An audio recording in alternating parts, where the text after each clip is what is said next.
Hey there! Welcome back to Cities in a Blink, where we uncover the stories behind the world's cities, one blink at a time. This is how did that city become the capital? Our journey through the political hearts of nations. Today, we're staying in the Levant to explore two modern capital stories, Amman in Jordan and Beirut in Lebanon. Why did these two cities become the political hearts of their countries? Amman and Beirut had ancient roots, but their modern capital stories were shaped by a very different moment. The 20th century, one city became the center of a new kingdom that needed balance. The other became the capital of a new country that needed a window to the world. Let's begin with Amman. Long before it became Jordan's capital, Amman was already an old city sitting on ancient hills. It was known as Rabbath-Ammon in the ancient Ammonite world, and later as Philadelphia under Greek and Roman influence. If you visit Amman today, the Roman theater and the citadel still remind you that the modern capital was built on a much older urban story, but ancient history alone did not make Amman the capital. For a long time, Amman was not the most obvious political center in the region. It had history, but it was not always the largest or most prestigious town. By the late Ottoman period, Amman was still relatively small. Then, in the early 1900s, the Hejaz Railway began pulling the city back into the movement of the region. A quieter town became more connected to routes of travel, trade, administration, and military movement. That mattered because a capital is not only about the past, it also needs access, space, and a reason to grow. Then came 1921. After World War I, Ottoman rule had ended, and a new political project was forming east of the Jordan River. The Emirate of Transjordan was established under Emir Abdullah. Now the new emirate needed a capital. Salt was older and more established, so Amman was not the automatic choice. But Amman offered something very useful for a young state. It sat between the desert and the Jordan Valley. It was connected by routes and rail, and it was not dominated by one older urban elite that gave the new government room to build. Amman was chosen because it could serve a country that was still being shaped. This is the key to Amman's story. It became a capital of balance, a place between regions, a place where royal institutions, ministries, markets, and new neighborhoods could grow with the state itself. Then came 1946. Jordan gained independence, and Amman remained the capital. By then, the practical choice of 1921 had become permanent. The city kept expanding as the country changed around it. People arrived from across the region, especially after the conflicts of 1948 and 1967, and later from Iraq and Syria during periods of crisis. Each wave added another layer to the city.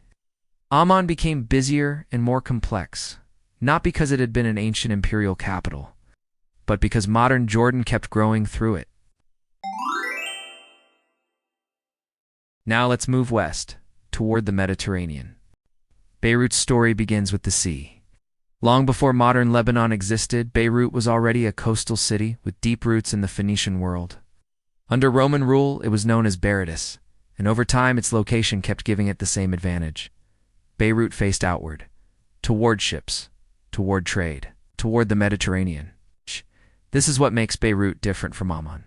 Amman grew into a capital from the hills of a new inland state, while Beirut grew through the sea, commerce, education, publishing, in contact with the wider world.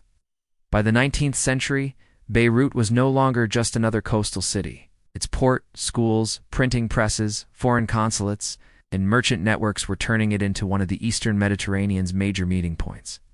Then came 1920. After World War I, Ottoman rule had ended, and under French authority, the state of Greater Lebanon was proclaimed. Beirut became its capital. The choice made sense. Lebanon needed a political center, but it also needed a city that could connect the new country to the outside world. Beirut already had the port, the schools, the newspapers, and the commercial networks that connected the new country to the wider Mediterranean world. This was Beirut, a Phoenician-rooted port, a Roman city, an Ottoman city, and a modern Mediterranean capital, all living along the same waterfront. Lebanon did not choose a hidden inland town. It chose the city that opened the country outward. Then came 1943. Lebanon gained independence, and Beirut remained the capital. By then, the city was more than a port. It was the country's political stage where government, banks, universities, newspapers, cafes, and cultural life met in the same urban space. Beirut became the place where Lebanon spoke to itself and to the world. For a time, the city became one of the region's major centers of finance, publishing, education, and urban culture. But Beirut's capital story was never simple. From 1975 to 1990, the Lebanese Civil War damaged the city deeply.